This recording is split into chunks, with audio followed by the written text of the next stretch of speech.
Hey Canelo, if the WBC asks you to either fight Golovkin next or give up the belt, what do you do? I'm ready. You ready? So we're gonna see Golovkin in May or what? He's ready. I'm ready. There it is.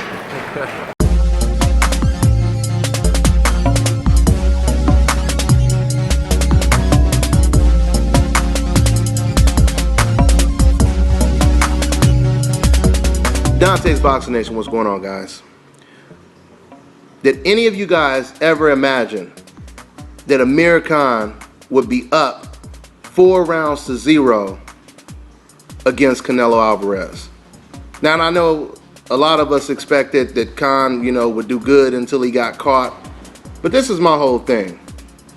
If Canelo, a welterweight with no chin, and he ain't even the best welterweight in the world, if he could do this to Canelo Alvarez and frustrate him and confuse him with foot movement and speed, can you guys imagine what a natural junior middleweight would do? Someone like the Charlo brothers, like Demetrius Andrade. I mean, and we're not even talking about middleweights. And that's where Canelo Alvarez holds a belt, because he's really a middleweight. We already know he was weighing the same that Golovkin was weighing 30 days before the fight. So if Amir Khan could do this, imagine what natural junior middleweights and middleweights would do. Now, the good thing about Amir Khan, or the good thing about Canelo Alvarez's victory, is he did show some minor adjustments, because the first 5 rounds, I seen him constantly relying on the left hook. And he was doing exactly what Virgil Hunter said. Virgil Hunter, he kept saying that Canelo can only throw 1 punch at a time. He can't throw more than 1 punch at a time when you're giving him foot movement. And that's exactly what we seen. Canelo kept trying to throw the left hook, and he was missing the left hook by a mile.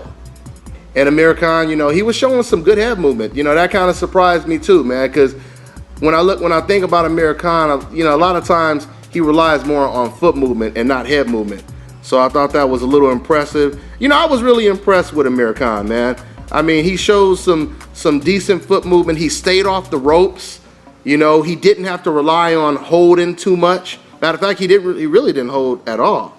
He showed some good intangibles in there. But the whole thing is, we all know when it comes to Amir Khan, because he doesn't have a chin, because Canelo Alvarez was so much bigger than him, he couldn't make one single mistake.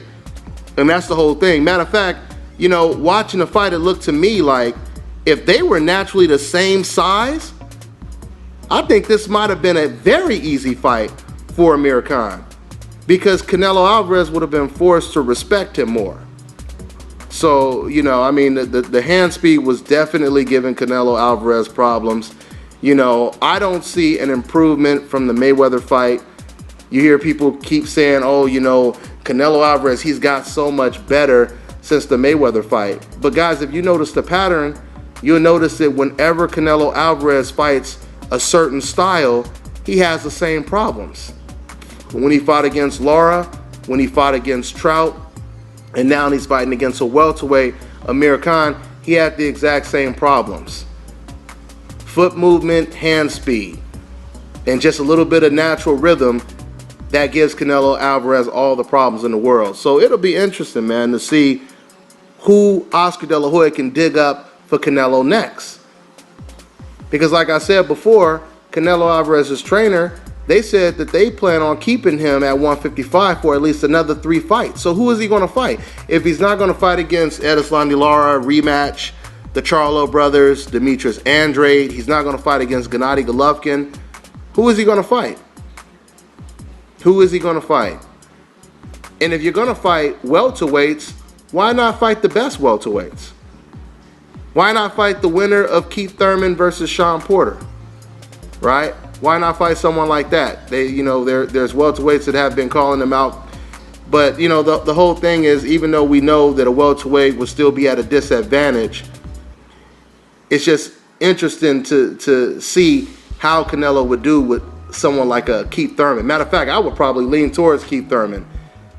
Because if Amir Khan could do that without a chin, I can imagine what Keith Thurman would do. But once again, like I said, Canelo Alvarez, he did adjust. You know, he showed an adjustment with the overhand right because he kept coming in with the left hook and he couldn't land it at all. And then he switched it up and he caught Amir Khan with a nice overhand right when Khan was throwing like a lazy jab. Once again, Amir Khan, he can't make any mistakes. So I'm going to talk a little bit more about this fight, but I just wanted to give you guys my quick thoughts.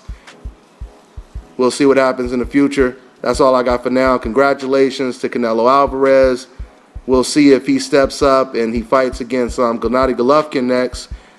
Something else I thought was pretty interesting is when Virgil Hunter and Amir Khan, when they said, look, Amir Khan, he took the risk to fight a bigger guy. So now is Canelo going to step up and fight the bigger guy? Because we know Canelo Alvarez has never done that yet. So, because it's a lot different when you hear fans say it, when you hear commentators say it, as opposed to hearing other boxers and trainers say it. So there's a lot of pressure on Canelo to take the Golovkin fight. We'll see if he fights him next. That's all I got for now, guys.